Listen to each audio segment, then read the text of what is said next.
Bem-vindos ao canal Verdades Ocultas da Bíblia. Torne-se membro do canal. Planos a partir de R$ 4,99. Tornando-se membro do canal, você ganha acesso exclusivo à biblioteca e ao grupo de membros. Os links do canal e do grupo no Telegram estão na descrição do vídeo. Ative o sino das notificações.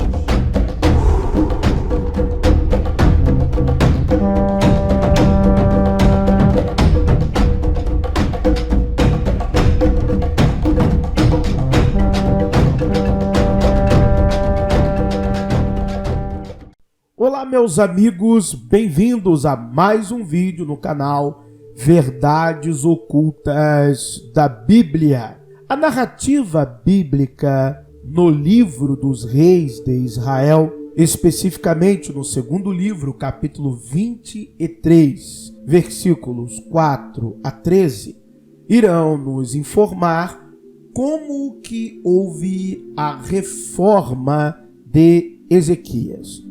O melhor irá nos listar o panteão de deuses que foram removidos de Judá através de suas ações. Muitos acadêmicos defendem que realmente houve uma reforma de Ezequias. Há, porém, outros que apontam evidências a partir do próprio texto bíblico e da arqueologia que tal reforma ela nunca houve na prática, mas que ela foi meramente textual, narrativa e simbólica. Eu particularmente acredito que a reforma pode sim ter ocorrido, mas em um aspecto mínimo, contido, e não num aspecto de abrangência geral do reino. E que isto foi colocado no texto bíblico de maneira a registrar não o fato histórico, mas a tentativa do mesmo sob um símbolo de realização, como forma de orientação futura e como forma de fazer uma propaganda do rei Ezequias. Entretanto, nós leremos o livro do acadêmico James S. Anderson, Monoteísmo and Yahweh's Appropriation of Baal. Leremos as páginas 23 e 24, aonde fala exatamente dos dados, das informações técnicas acerca da reforma de Ezequias. Temos realmente evidências para corroborar a narrativa do texto bíblico de que houve uma reforma de Ezequias? Vamos à leitura do livro. Além de Asherá, as supostas reformas de Ezequias, no segundo livro dos reis, capítulo 23, versículos 4 a 13, listam outros membros do panteão no templo: Baal, o exército do céu, o sol, a lua, as constelações. Para completar a total depravação do povo, é ainda ilustrada a mesma com práticas religiosas supostamente emprestadas das regiões vizinhas: Tofete, Moloque, os cavalos e a carruagem do sol, Astarte dos Sidônios, Quemos de Moabe, Milcom dos Amonitas. O tom polêmico da passagem conduz ao exagero retórico e não precisa ser tomado como um verdadeiro reflexo da verdadeira atmosfera religiosa na Jerusalém monárquica tardia. No entanto, a Bíblia hebraica dificilmente pode ser mais explícita ao afirmar que a religião dos reinos de Israel Norte e Judá, no Sul, não podem ser chamados de monoteísta. A religião demonstrada pela própria Bíblia hebraica, ela deixa claro que estas religiões, tanto no norte quanto no sul, não podem ser chamadas de religiões que sejam monoteístas, dada a veracidade e a comprovação dos achados arqueológicos, por exemplo, de Yahvé e sua Asherá. Isso tanto tem no norte quanto no sul e em mais de um achado arqueológico.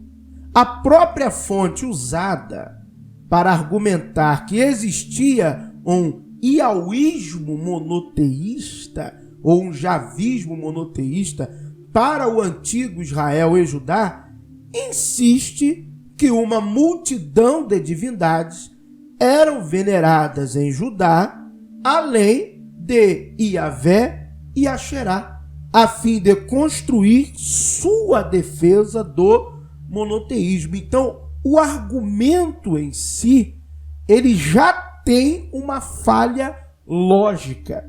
Então, na verdade, o monoteísmo, ele não existiu em um primeiro momento. O que houve foi uma tentativa de implementação de monoteísmo. Embora seja verdade que isso implica que o monoteísmo javista representa um regresso à religião não adulterada de Moisés. O ciclo do Êxodo nunca é descrito como uma era monoteísta de ouro. Então, por mais que a redação da Bíblia hebraica apresente que o tetragrama é o Deus, ou Yud-Re-Vav-Re, ou Yahweh, Javé, é o Deus que se apresentou a Moisés, portanto, ele é o Deus desde os tempos de Moisés. Entretanto, no próprio tempo em que Moisés supostamente viveu, de acordo com a narrativa bíblica, porque nós não temos nenhuma evidência de um Moisés histórico. Então, de acordo com a própria narrativa bíblica, Israel estava imersa em idolatria. O povo estava imerso em idolatria.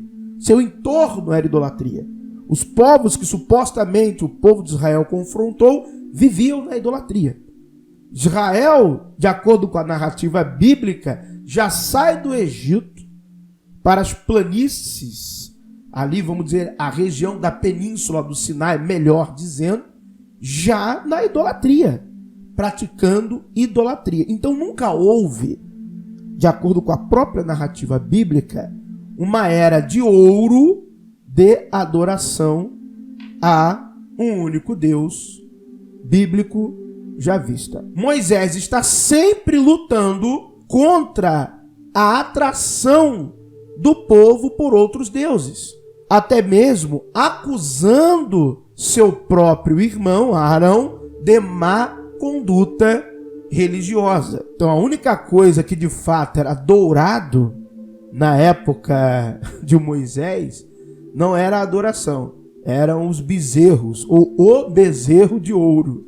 Quando voltamos ainda ao segundo livro dos Reis, no capítulo 23, apesar dos exageros intrínsecos, as fulminações proféticas contra os outros deuses, é o iconismo apresentado como episódios violentos isolados de poucas consequências, e não o politeísmo, que suporta o peso das reformas de Ezequias e Josias, como objetivo dos escritores do livro dos reis era explicar os destinos semelhantes dos dois reinos.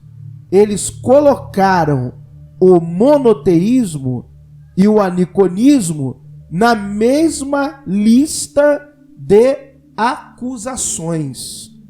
Eu já fiz vídeos aqui mostrando isso, que diversas condenações, imprecações proféticas, execrações são ditas para os reis do norte, e a partir de uma perspectiva que arqueologicamente, historicamente, militarmente, os caras vão prosperando e prosperando e prosperando e prosperando e crescendo e desenvolvendo.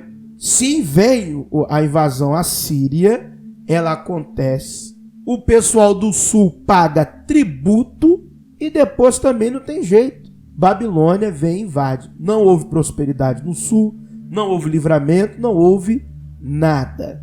Então a narrativa da satânica. O cronista, livro das crônicas, no entanto, não correlacionou os reis judaicos com seus homólogos do norte. E as reformas no segundo livro das crônicas, capítulos 29, 30 e 31, temperam as evidências de um panteão no reino de Judá. As diferentes agendas ideológicas no livro dos reis e no livro das crônicas ditam diferentes representações das cenas religiosas em Israel e Judá, o que exclui estes textos como fontes primárias para a história das religiões israelita e judaica, ou judaíta. É curioso isso, porque se nós pegarmos uma lente para analisar as questões religiosas, tomando só por evidência interna estes dois livros, nós veremos algumas diferenças claras. O leitor ávido, o leitor atento, irá perceber. E exatamente isso que o professor Anderson está dizendo vai nos saltar aos olhos. Parece que os escritores, na verdade, tinham agendas ideológicas diferentes. Suas representações religiosas ou da religião nos reinos não estavam sobre a mesma orientação de percepção. Os propósitos descritivos eram distintos. Como fontes secundárias, as suas representações politeístas não podem ser ignoradas. Então, como fonte secundária, não como fonte primária, pois são coerentes com as representações da religião israelita e judaica em outras passagens bíblicas, ou seja, que deixam claro a evidência do politeísmo praticado em Israel.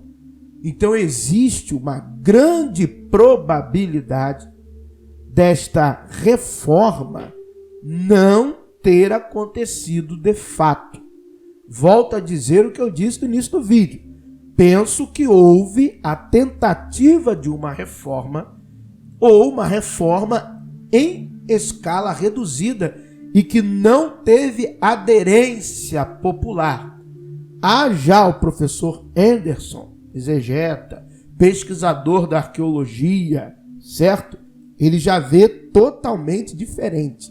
E ele, no seu livro, dá diversas referências bibliográficas para que assim ele embase a sua análise. Muito obrigado por terem assistido a mais um vídeo no canal Verdades Ocultas da Bíblia. Que o verdadeiro Deus abençoe a todos. Se você não crê em um Deus, que a sorte e a fortuna lhe acompanhem. Obrigado por assistir mais um vídeo. Se inscreva no canal.